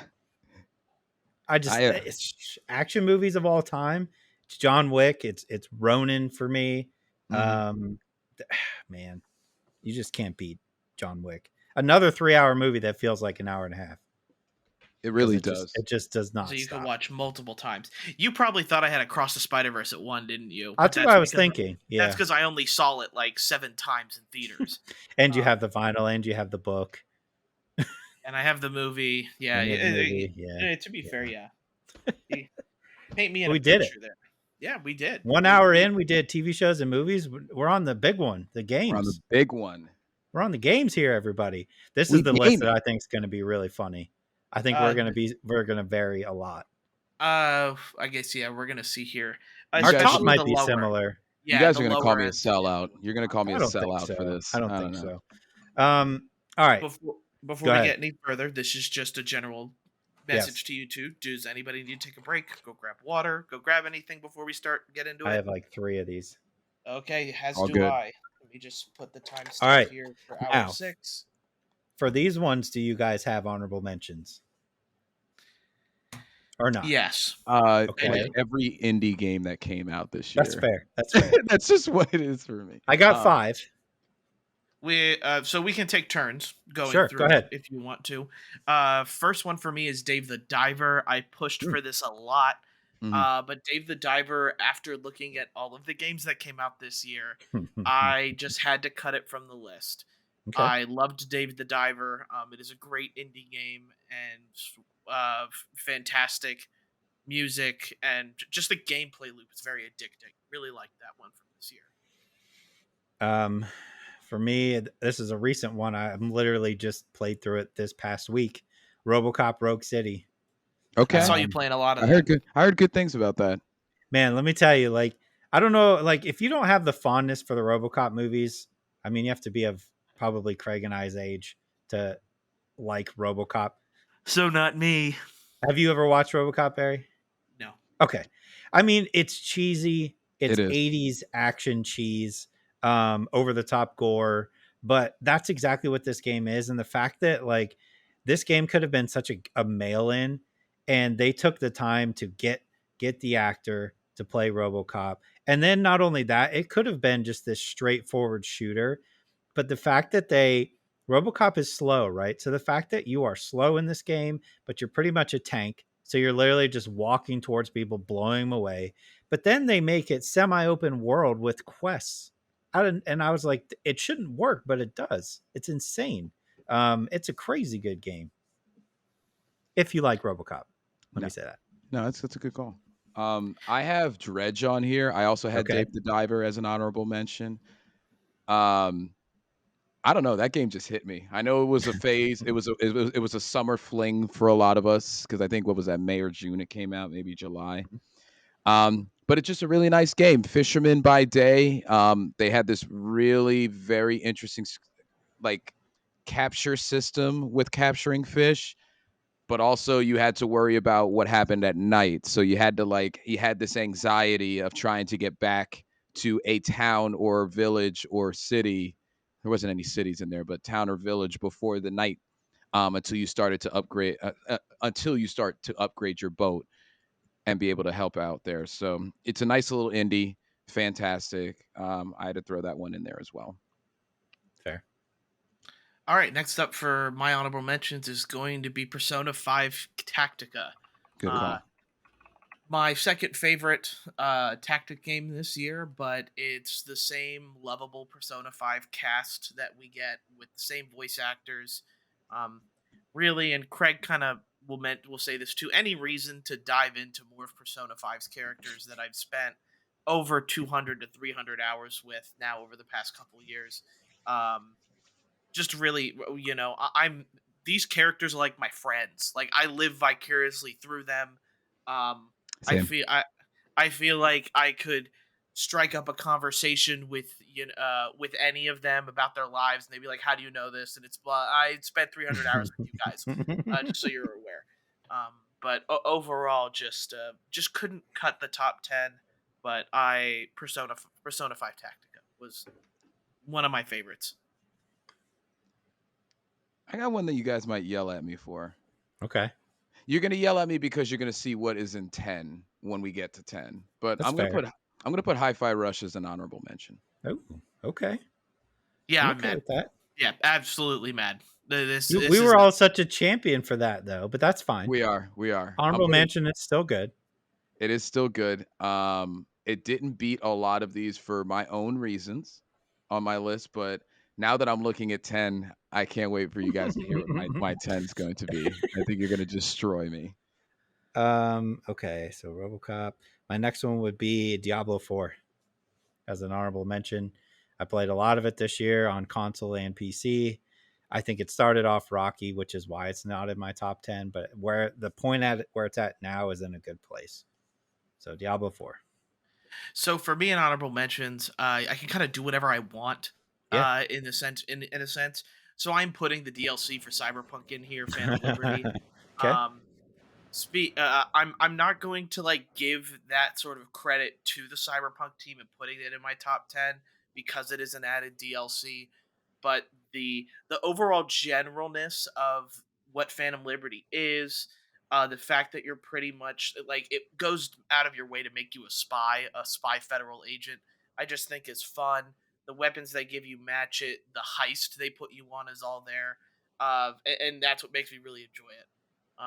Won't give them as much credit to put in the top 10, but that DLC is damn good DLC. Yeah. Craig, do you have more? Unless you want me to put Starfield as honorable. No, I mean, you can. No. Okay. Another honorable mention, and I know based off of hours I've seen played on Steam that Craig, your wife, will agree with me. House Flipper 2. Yes. I think she might have more hours than I do at this point, but she's clocking them in. Damn, is that a good game and a good way to waste hours. Love House Flipper 2. Finally for me, and okay. I got to get this out of the way because you guys are going to be mad at me. Sure. You guys probably know what it is now that I've said that. Demonologist. I put outside of my top 10. It's okay. It's okay. Don't get me wrong. I love this game, and as we get into the top 10, I just want to reiterate about how good this year of gaming was. Yeah. That the fun I had with Demonologist, and maybe it's because we haven't done the complete package. That game has added more since we've last played. It might be higher up there after that, but the laughs, the fun, that we get from playing Demonologist is just put it right outside my top 10. Like it was 10 and 11, and once you guys I'll take honorable mention. You don't play horror games. Yes. Yeah, that's a good point. Yeah. Go ahead. I was just gonna say this year is you'll find that I open up a little bit more. You guys push me to open up. Another good part of this podcast is that you guys force me to try new things because you talk about them so highly, and I respect both of your opinion. I can't. Man. Yeah, I've this turned into like I love you guys. You guys are my favorite. Virtual hugs for everybody. Yeah, virtual hugs for everybody. I didn't even need to go into that until the end, but I went into it now. So without you guys, that's a game I would have never played. Okay, I got two more honorable mentions. The first one's going to be Mario Wonder. Okay. I adore what they did with that game, and I think it was a nice breath of fresh air from Mario. My last one, get your pitchforks ready, everybody, because outside of my top 10, Spider-Man 2. What? Honorable mention, but not in my top 10. Let me just say this because I know it'll be on your guys' list. The more time I get away from it and the more time I spent looking at the other games I've played, I just cooled off on it, is all it is. I still think it's a great game, hence the honorable mention. I just cooled off. That's all. I get it. I get it. All right. You'll find top something 10? Similar happened with me once we start talking about top 10s. So number 10s, I can start us off here. Yeah. Number 10 for me, and you guys are probably gonna be like, "Can't believe you put this over Spider-Man," but I don't care. It's our personal list. Number 10 is Immortals of Avium for me. Oh, If you've I been look, talking about it. You've been talking if about I that. if I look at it, I would rather go back and play Immortals of Avium than I would Spider-Man 2. So that's why that's the argument I had with myself, and I would rather go play Immortals of Avium. So that's number 10 for me. The passion from you, I can see it. Yeah, it's palpable. Mm-hmm. I'll go as I go next year. Our 10s are going to be so wildly out Yeah, of they the are. way that Yeah, that's they are. what I love about this. Number 10 for me is Bayonetta Origins Hey. and the Lost Demon. Again, out of left field. Yep. I spent a lot of time trying to find a place for this game, and number 10, right on the edge, is where I found it. Art style is unique, one of its own, storybook telling, and the controls will scare a lot of people away because it is a little bit of a learning curve. But once you learn that curve, I loved it. I have to find a way to shove Bayonetta into every, I guess, top 10 for the next couple years here. But Cereza and the Lost Bayonetta Origins. I love this game. Top 10 for sure. All right, 10 for me is Demonologist. Oh, I got it in 10. sneaking in. I got it in 10, and I can attribute a lot of it to also who I played with. That was definitely us three, and Leanne killing it as well together. Your wife. Yeah, my wife. But like they have something special here. It was a great and I love that these can be personal lists because I don't have to like go into like, if the graphics are going to be better You don't have down to the defend road. yourself. It's Yeah, fine. it's a good game. It's a great Mhm. game, and it's got a really nice level. It is Barry approved for jump scares because he has played it for hours. So it's Hours. Barry approved for jump scares. But a nice creation of atmosphere. There's fun. You laugh while you're being scared, juking whatever's trying to kill you. Yeah. But they do a great job creating a lot of different in different locations, the same type of fear of the unknown, and also time combined with the task you have to do. So that's my 10. Okay. Before I do my number 9, I just wanted to throw this out there, and I think this will make Barry happy here. A game that I may have possibly ended up on honorable mention or top 10, but I just started playing it, so I don't have enough time. Fate Samurai Remnant is insanely good. Yes. Insanely good. I'm pumped. I just have not played enough. I just started playing it this past week, and I was like, damn, this is a good game, but I can't put it on there because I haven't played enough. And that's a long game, I'm sure, right? No, they're not that long. Okay. You'll be able to get through it. Okay. But I'm having a good time. But anyway, I wanted to throw that out there for you. My number 9, I feel like my list is going to make you guys mad, but that's okay. My number 9 is a Resident Evil 4 remake. Okay. A little bit your lower. list can't make us mad because it's your list. We can't. Insanely well done. I love Resident Evil 4. It's one of my favorite games ever made. They did such a nice job recreating it. We all played it. We all loved it. And I think 9's a good spot for it. That's fine. That's fair. Mm-hmm. Number 9, I should have this physical copy down here, but it's upstairs, so I didn't feel like getting it. It's Fire Emblem Engage. Ooh. A callback to way earlier this year. Most of y'all forgot about Fire Emblem Engage, my favorite tactics game this year, and it just takes the reason it is so low is because I feel like the stories are starting to get run over a little bit here. But what I enjoyed so much about the game is what you do most of the time, and that's the tactics, the classes, the relationship building. It's all that there is all the best it's been.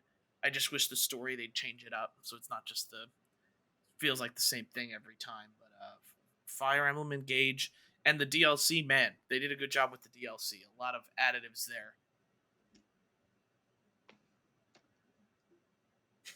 Craig, you're gonna hate me. This one is not fair for the spot that it should be in.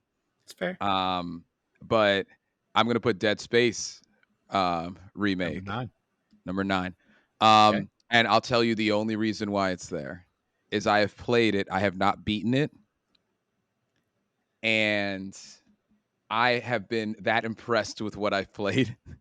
Mm-hmm. Um, it's such a fantastic game. I can't think of an action or a scary game with that enough action that has kept me more on edge and terrified because I don't know, man, those things are insane. Mm-hmm. And especially timed with where they're supposed to come out of or where they're not or where you think they're supposed to come out of. There's a lot of lights cutting out kind of thing, and they just get more disgusting as the game goes on. Were you personally impressed with what they the changes they made in the zero gravity portions as well? Yeah. Okay. There's a lot of improvement they made that was like quality of life. That if you were to go back and play the original, you'd be like, oh my god, you know, some of Yeah. it's rough in the original. It's like Mass Effect 1 in a way, but Yep, but yeah. exactly. But yeah, that's my 9. Okay. Going into number 8, another game that had no business being as good as it was. I'm going Dead Island 2 on this one. Um, the game that was never going to come out, it finally came out, and holy hell, it was actually good. Um, I enjoyed every second of this game. I did almost everything I could in this game because I love the world. I really, if you don't know by now, like I don't like open world, but if you give me like a condensed open world sections, I'm all in. So like that's what Dead Island did, capitalized on that. The gore system, we talked about that before, is Yeah. incredible. Whew, just a great game. That was a great choice, Craig. Number 8 for me, which will be a lot higher on someone else's list here, is Baldur's Gate 3. Um, Number 8, I know it's a lot of people's favorite game of the year. My continued issue with it is that it is very, very, very slow.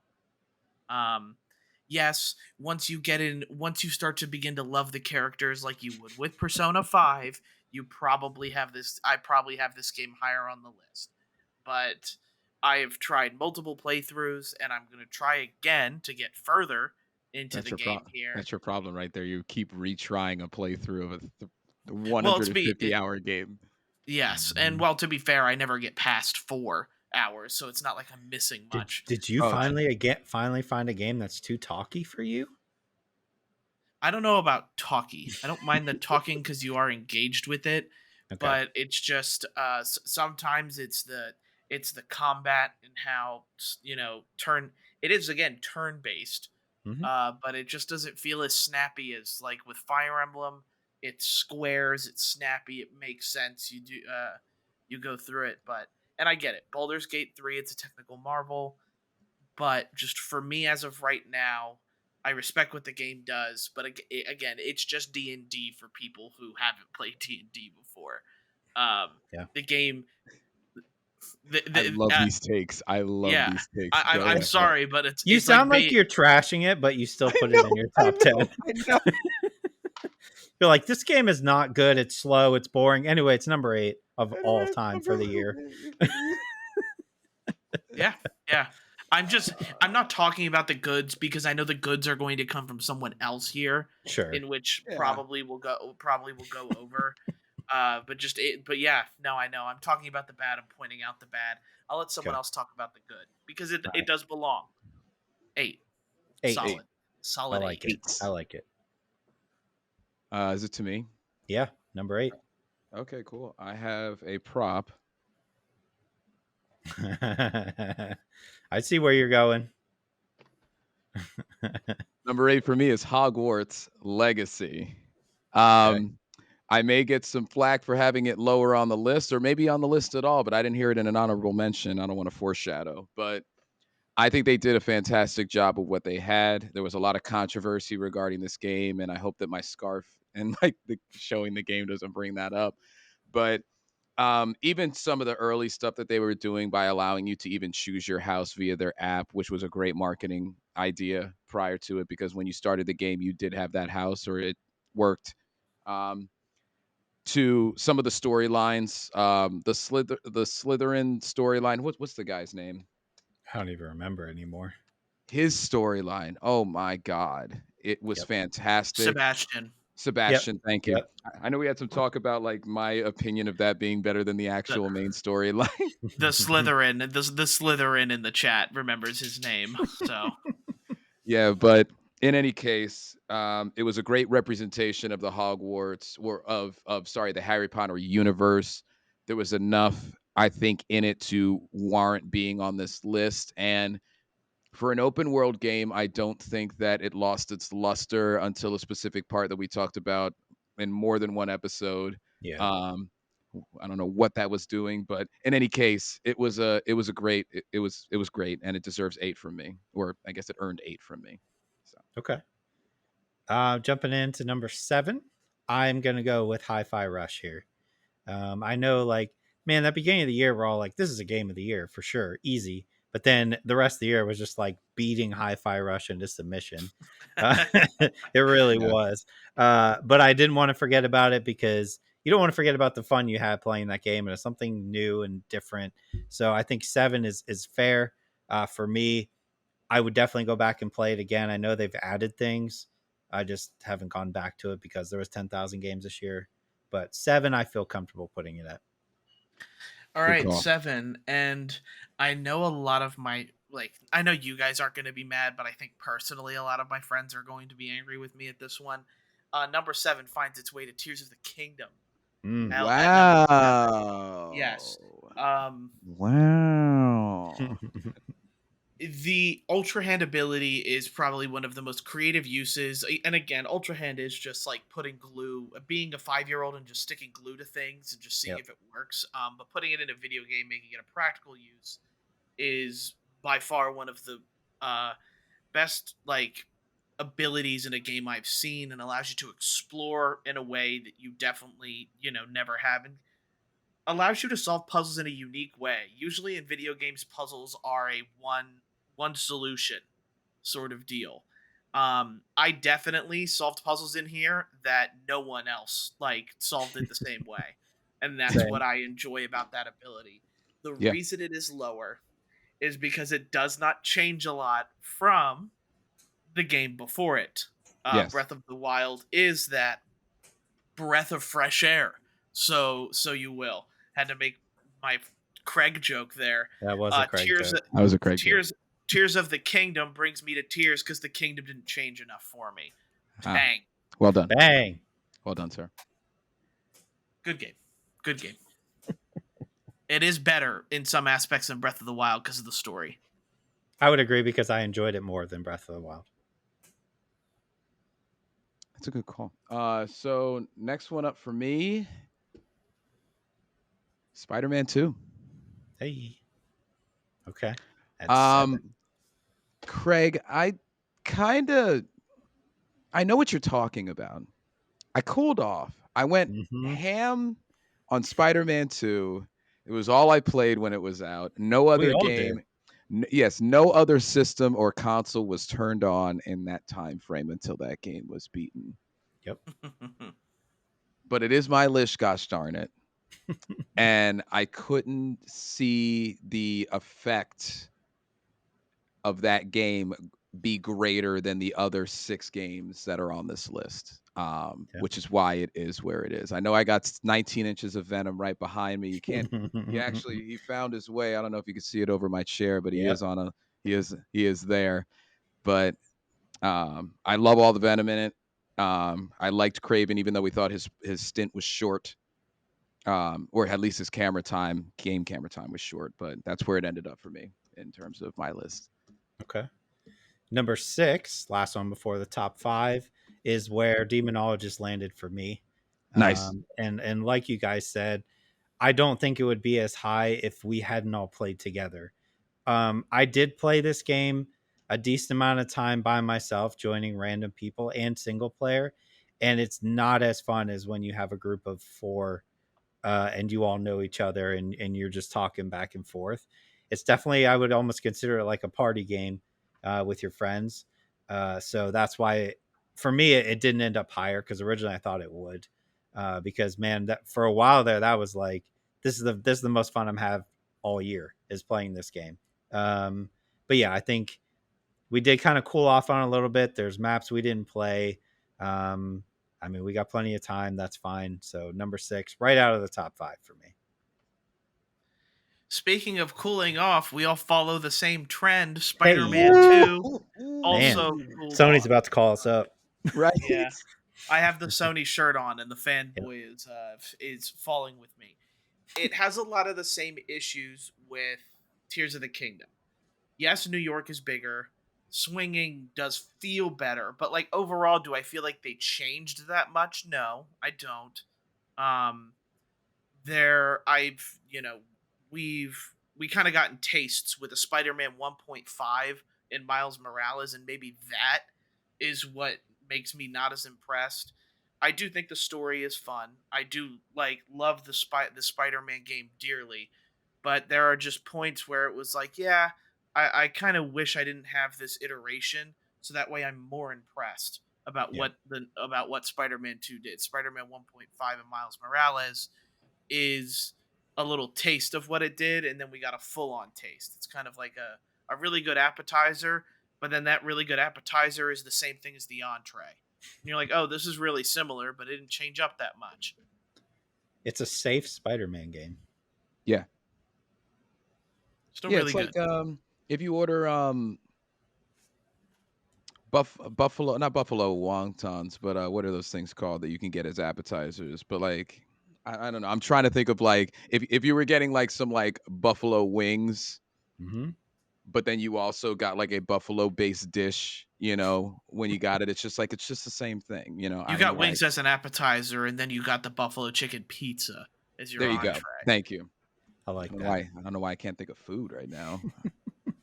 um all right, so it's to me, right? Yeah, so Yep. just making it out of the top 5, Barry, we almost kind of switched up here. Is Tears. Wow. Tears, tears, tears, You tears guys cooled off a lot. for Tears. Yes. Yes. Well, when we were playing the heck out of this game, even though I finished it later than Barry did, a bunch of games came out since that. Yeah. And I had some time to really think about how I felt about this and if I wanted to call them again. And it made it and just I don't. and I don't.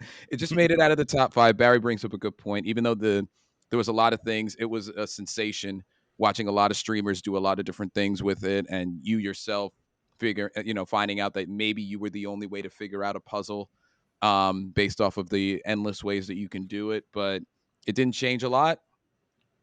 Um, the story points did land, which is why it's in the top 10. But that's it. Didn't make 5 for me. All So. right. Getting into the top 5, my number 5 is going to be Hogwarts Legacy. Another one that Ooh. kind of jumped up and down my list as I was going. Even so, up until like this morning, it was still moving a little bit. But when I think about when I first played it, which was way back at the beginning of the year, and how excited we were for this game, and the fact that it was our most anticipated last year, and it delivered. It definitely delivered on what we wanted. That second area of the map aside that they chuck at you and you're like, what is this? I thought the story was good. The characters are good. Just walking around Hogwarts was incredible. The amount of detail, Mhm. not from the movies, but from the books that they Mhm. put in there is incredible. It pulled people in who don't play video games, like Barry's mom. It Um, did. it just did a That's a lot. good point. Yeah, it did the Animal Crossing, right? It pulled in people who are like, I don't play video games, but I want to play this Harry Potter game. Yeah. So yeah, top 5 for sure. Right at number 5. I feel like I'm gonna play it again in the next year. I might. I It's been a might. Yeah. long time since we played that game. Mm-hmm. Number 5, we find Hi-Fi Rush. I'm Ooh. kind of surprised I put it the highest out of everyone on our list here, but Hi-Fi Rush, I really loved this game. Um, I guess it's just a matter again came out early enough. It's a little bit different, Yeah. but just I can't get over like much like Scavenger's Reign being my number one TV show. This was such a surprise game for me that it was just like, wow, this is incredibly good, Mm-hmm. polished, and I can't say enough to the accessibility options that they give us Mm. because you don't have to be a rhythm gamer to enjoy this game because they give you so much of those options to okay, he's going to automatically move. You can button mash all you want, but he's going to move to the music no matter what. Sort of deal there, and the attention to detail. But that's where we find that. Okay. All right. I'm so excited to be in number 5, guys. Number 5 for me, Resident Evil 4 Remake. Okay. Now, it is there. I know it is a remake. Yep. I know that they did specific things to make the game better. However, we keep saying this throughout our list. It's my list, gosh darn it.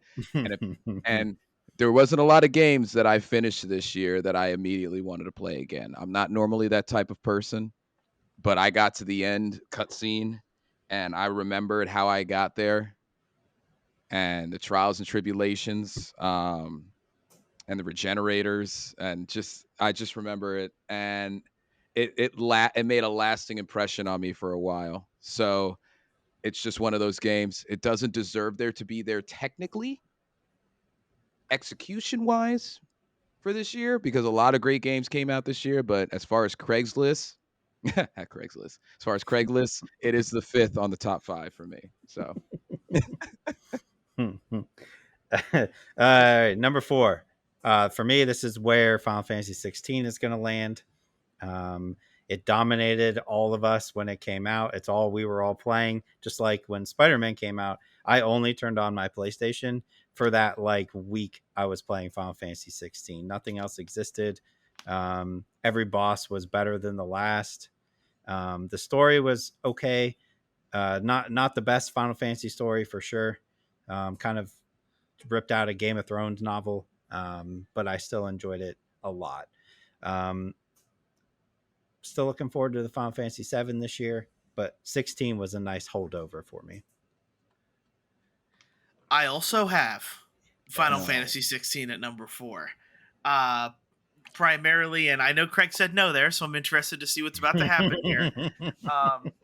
But Final Fantasy 16 probably would have made it higher up on my list had I not had to jump through so many hoops to get the lore of everyone. Yeah. Like, you have to go to the library guy. He updates the tomes, and then you have to read almost like a Game of Thrones novel in order to figure out what everyone's doing and what the lore, the religion, quote, you could put it at is. But Final Fantasy 16 can't be I can't talk about it enough. I love this game. It's just the combat itself is very fun. I just wish the story and how you figured it out wasn't so convoluted and running into literature in order to be able to get it. I'm playing a game. I don't want to read a book. Yes. Yeah. Otherwise, I'd read a book and not play exactly. Again. Yep. Did you complete it? Hey, we completed it. The sweep. Number 4 for me. Very much what you guys said. If we're going based on vibes and feelings, again, another game that during that last collection of scenes when I had finally beat it. Yeah, that's right. I forgot I had it here. That's my bad. Yeah, it really hit home that I was finished with it, and I was actually sad that I was done with it. However, you guys are right. There are some low points, points that made it drag, so to speak. But when they kick up the energy, when you're actually in the moment, even and the last thing I'll say is leading up to those boss battles that you listeners and watchers have heard us talk about multiple times throughout this year.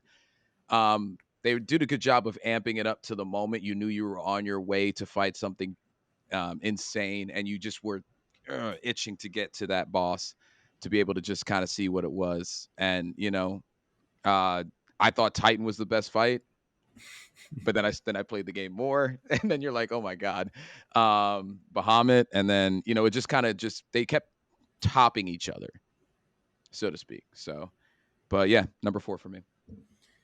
All right, we're in the top 3. These are the creme de la creme of games here. The top 3. Number 3 for me is going to be Eliza P. Played through the Soulsborne player is what they call him now. Right? Played through that game and then immediately started playing it again, just like you did with Resident Evil, where I was like, all right, let me try out some different builds. I liked the lore. Didn't think I would. I liked the enemies.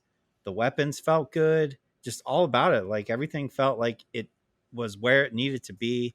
Parry probably could have been a little bit better, but Mm. overall, man, I had a blast with that game. So firmly within the top 3. Finishing up, the Hogwarts Legacy train will be me at Top number Oh, 3. 3. Um, let's Hog- go. You're a wizard, Hogwarts Harry. Legacy. Hogwarts Legacy for me is the Hogwarts game that we've been waiting for literal years now, Yep. decades even. Gaming is finally caught up to Harry Potter and has kind of figured out how to make a game out of it. Uh, it's the little details, the integration with the app, so that way the game automatically knows what house to put you in, so it feels a little bit more natural instead of doing the questions while doing instead of mid game there. We talk about Sebastian's storyline and how like that is a very good written part. It doesn't change the fact that that final boss fight is really fun and amazing. You Mm-hmm. get the whole team up of teachers at the end, and again, we've said the cultural significance of this game spread gamers to game more. I have two of my friends now whose girlfriends slash wives have played every single house, have played the storyline Wow. 4 separate times, because they love this world so much. And I think that like that goes to show like how much of a reach It's an Hogwarts impact. Legacy had. Wow. And like because the game isn't that different other than like the exclusive missions you get in each house, but it's just in general it's a really good game. The only issue I really have with it is I'm not a big fan of loot systems. It's just way too Yeah. much loot for anyone to have to go through. I wish it was a little bit more streamlined. And also, as you guys mentioned as well, like the ending part where now like your map's even bigger. It's Yeah. kind of like what God of War Valhalla, or sorry, Ragnarok did, is where they throw this extra area out at you at the very end. It's meant to like stop you. It stops your momentum. Yep. Is what it feels like, and Yeah. in a game like this, your momentum is what gets people to finish your game. So Yes.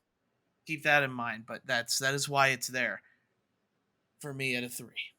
Oh, also, they could have made towards the end, Hogsmeade became less and less of a I want to go there for Yep. Hogsmeade. They could have maybe in the next one they or whenever they can make it they can make the longevity of Hogsmeade better because I wanted to go there every second of in the beginning in the first 5 hours. I was like, oh my god, they really did Hogsmeade right, Yeah. But that's hard to do though in that kind of game though. Absolutely.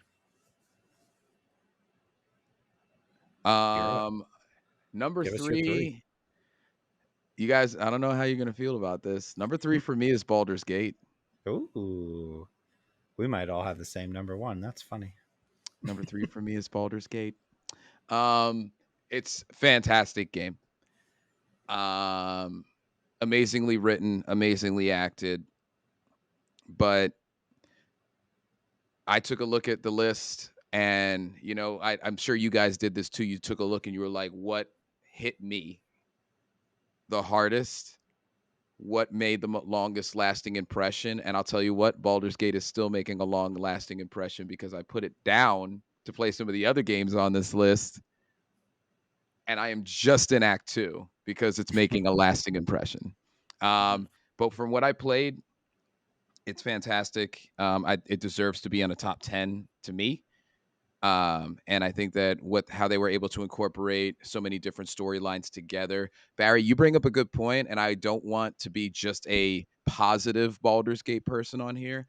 Is with the movement and combat, it can drag.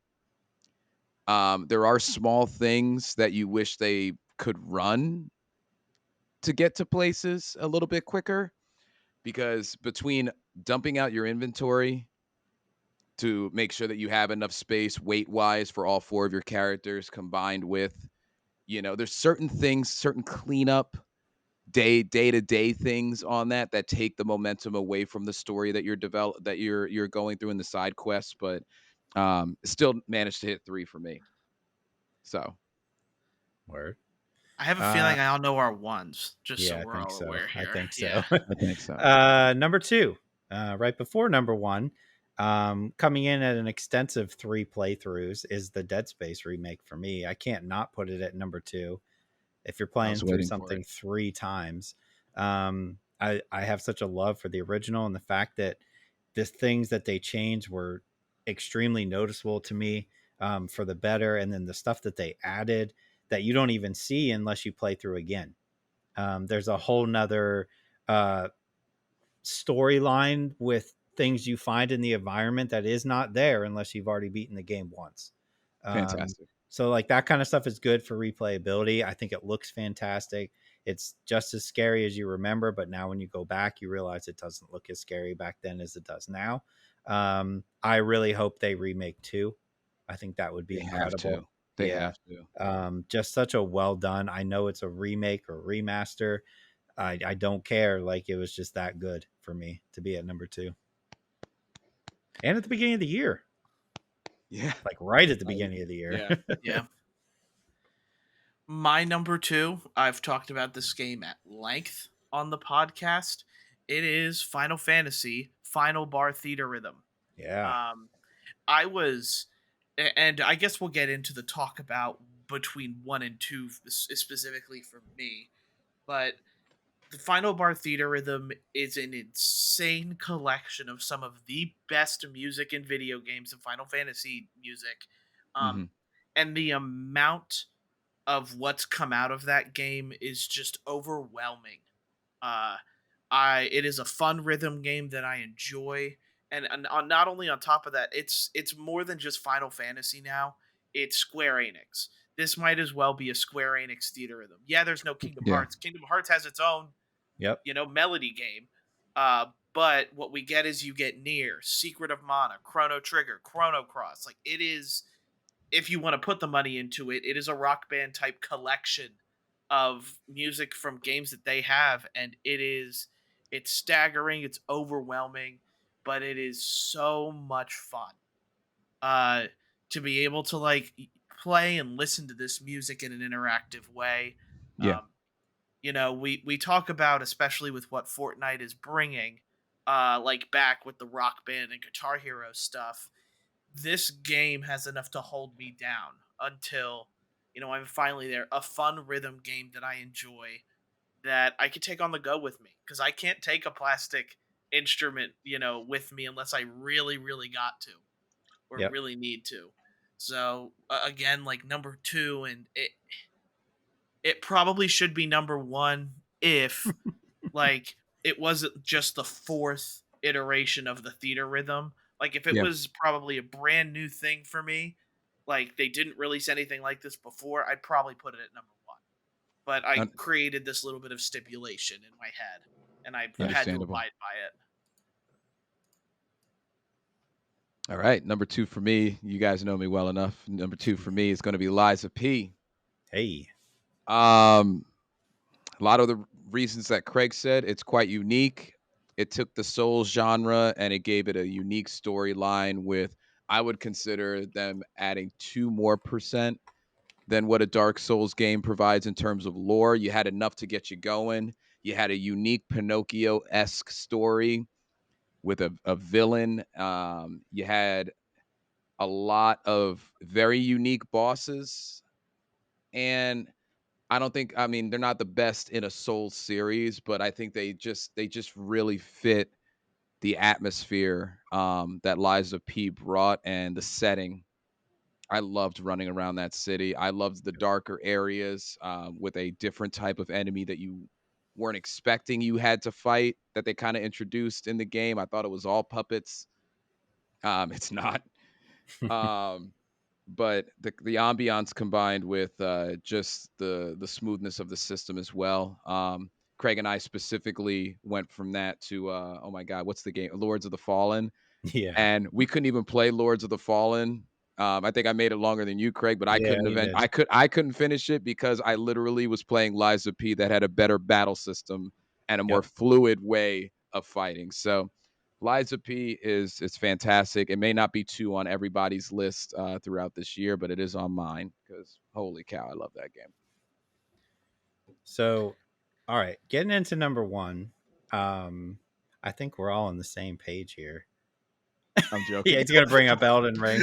That was good. That was It good. was good because That in was my head good. I'm like, wait a minute, there is Well, no yeah, physical. Yeah. I was gonna say there is. All That right, was well I was done. well done, Here, well done. I did have a little thing planned once I realized it was going to be one for all of us. Okay. Probably so gonna proud get. of that. I'll try not to get copyright stricken right here, but Yep. There it is. there we go. That's enough because we'll probably get copyright stricken I just otherwise. want to say Uh, I'm so glad so the good. rest of the world has come on the Alan Wake and Remedy train finally. I feel Yeah. like I've been like championing Remedy since the Max Payne days, and everybody loved Max Payne. But after that, I feel like it died off, and like people didn't play Quantum Break or people played Control, but like Quantum Break, everybody was not a fan of. The first Alan Wake was kind of a, you could call it a cult classic of video games. But man, they really I can't say enough that like this is like a top 10 game of all time for me because of how well it's done. Everything is blended together perfectly. The video in the game, sometimes you can't tell which is which. The story, the Yeah. characters, everything is just like insane. Like last night, I started rewatching Twin Peaks again because of Alan Wake, because Oh, Twin Peaks fantastic. is a huge inspiration, obviously. Uh, man, I'm so glad you both liked it as much as I did. I knew it was going to be my top one at like an hour into the game, but I wasn't sure about you guys, so that makes me happy. I love these little moments where we're like not sure where one Yep. is going to be on the other list. It's like I know he liked it. It's Yep. like we're trying to select gifts for each other. It's like I know he liked it, but did he like it like number one liked it? Go ahead, Barry. Sorry. So, and I know I'm gonna have friends that are mad at me that we didn't put Spider-Man 2 at number one, but I want to make something very clear. I have, and this is in general, I think, for a lot of people that are understanding. One, I probably would not have played Alan Wake 2 if it wasn't for you two egging me on. Hmm. So thank you for that. Number two, as someone who's been playing games for almost, I hate to say it, 30 years Yep. now, this is an experience I've never played before. Yeah. Yes, it's a third person shooter, but it's like the meta reality, meta video game stuff that we get. It's again, the set pieces that are so well done. It feels fresh, and this is kind of the Hmm. whole opening of like the horror genre to me, is Yeah. that I don't play horror games. I really don't like being jump scared and all of that sort of stuff, but you Craigs, Wait. yeah, you Craigs moved me to do it. And what horror games do, that something that Spider-Man 2 doesn't do, is create this tension and uneasiness that you feel. Um like and that's what horror games do better than anything else. Uh it does it in movies, which again, I don't watch, but well, I'm building up to this. But Alan Wake 2 ended up being this experience to me that was like, wow, it was scary, but it didn't stop me from wanting to learn more about the game. The with this and Final Fantasy, like Theater Rhythm, like both of them like were switching back and forth with me constantly for this year, because one thing that Alan Wake 2 I did not like is some of the bugginess. Hmm. And in the game, like I'm missing a whole pouch. Like I've done everything, but Saga will not pick up the inventory expansion for me. It's a bug. I really wish they would have fixed it by now, but it is not. Um, and I really wish they kind of ran a little faster, especially when you're trying to finish the game. It's Yeah. really annoying, but it tells this fantastic story, and it's still the game to this day that I am ready to jump back into, because I can't wait to stream the final draft once I get Yeah. everything ready. We So can't wait either. this- No, and like and it seriously, I'm excited. yeah, and it's one of those things where it's like that is the game I've wanted to jump back into, Yep. because of the fun I had with it. And again, people can be I know you guys aren't mad at me because you guys love this game as much as I do, but again, like Spider-Man 2 give me the same feelings and stuff like that as Spider-Man 1 or Spider-Man Miles Morales. Alan Wake 2, much like Resident Evil Village before it, has kind of awakened me to something new here, something more fun in gaming that I kind of didn't realize I needed Yeah. or was missing out on. There's my speech. That's a good speech, man. Um, you guys said a lot of it. There's nothing. No, but there is nothing like this game that I've ever played, or I'm sure, unless Remedy does it, will be playing again. It the atmosphere, the ambiance, everything looks like it's supposed to be where it is. There's not too many safe areas. When you get to one, you feel good about it. Like, and I'm talking about the town specifically, not just the light Yep. fixtures, because that they kind of made you feel safe. But I personally got attacked by something while I was standing under one. I don't know if that was a bug, Yep. but Yep. but in any case, the combination of what I would consider very terrifying fodder enemies. Because while you learn to defeat them very easily, but I still didn't like when I knew that there was some in the area that I was walking to. I think that's a different type of game for me. Um, and how Saga and Alan both had different things to bring to the story. You had the mind plays versus Alan's way of kind of rewriting the story. So you got a better picture as to what happened. And you had to add specific things into specific phrases or locations to change in real time the location that you were currently in. Normally adding blood to areas. Yep. There's just so many different things. Like when I was playing Saga felt fleshed out as a character I was playing gameplay wise. Then when I went to Alan, I was playing Alan. They had different versions of guns, but the same gun, different handguns, different shotguns, but they were the same gun, and different inventory spaces. So you had to play a little bit differently as Alan, but it seemed like Saga had more of the challenge in terms of amount of enemies. Everything just felt like I wanted to play the other one when I was playing one of them too much. I missed Saga when I was Alan. I missed Alan when I was Saga. I don't no games do that to me. And Yeah. we don't have to talk about the musical number. Everybody in the world knows about the musical number, but uh, it just brought a different level to it. I did not expect this type of execution. And I think earlier I talked in this podcast about when you expect something in a game like over delivers. Like I didn't expect Alan Wake 2 to be bad, but I'll tell you, this game over delivered the crap out of it to what I expected. And I expected to like it. I didn't expect it to be my number one game of the year. Yeah. So, and here it is. So And like I think I would stress this. I think this is a good time for everybody to look back at Quantum Break if you haven't played that game. I don't know if you guys have or not, but I think at the time, like I love Quantum Break to death. At the time, it got a lot of flack and heat because they were trying something different. It was you're going to play a level and then you're going to watch an episode of a TV show. They love doing that, but this is legitimately like you play a level and then you watch a 20-minute TV episode and then you play the next level. At the time, everybody was like, this is stupid. This doesn't belong in a video game. But they've taken that and used what they've learned to make Alan Wake work.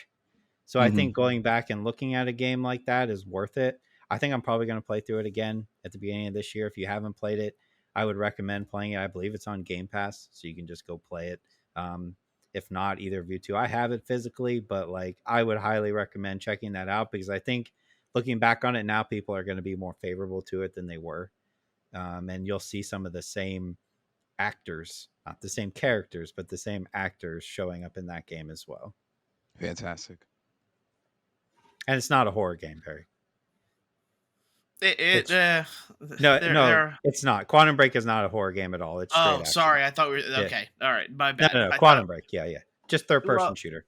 it's funny you Alan Wake mentioned is a that. horror game. Yeah, Yes. Alan Wake's horror Yeah. game. Yeah. Okay. Yeah. Because what you mentioned with all of that, and it's kind of like it, and other people have said this too. Like Alan Wake 2 took little things from all of the games that they've been developing, Everyone loved the maze thing in Control.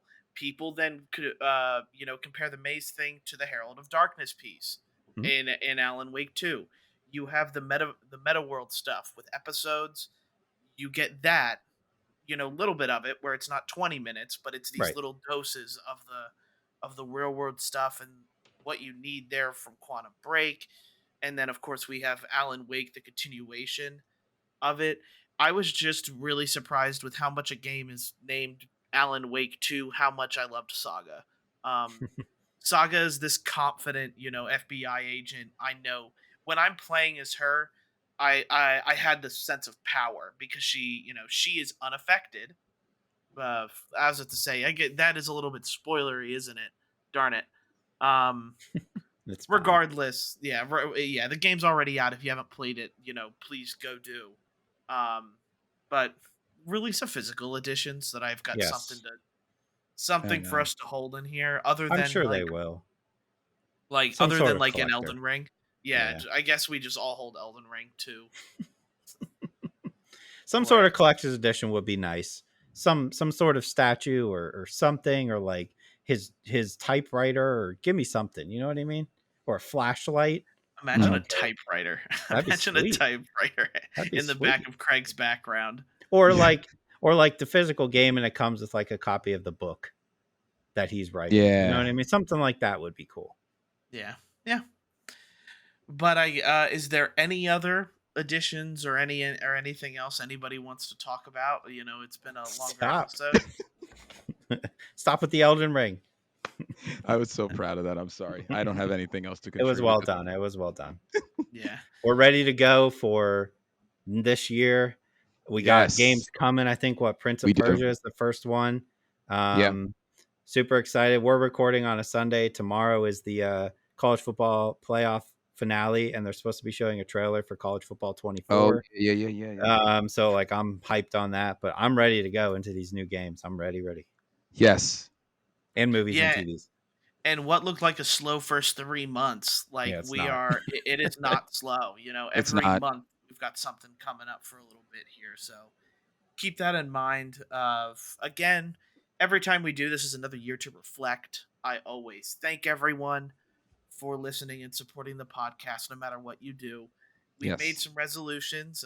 As you can see, we're having a new logo, as will come Yep. up here when the podcast comes up.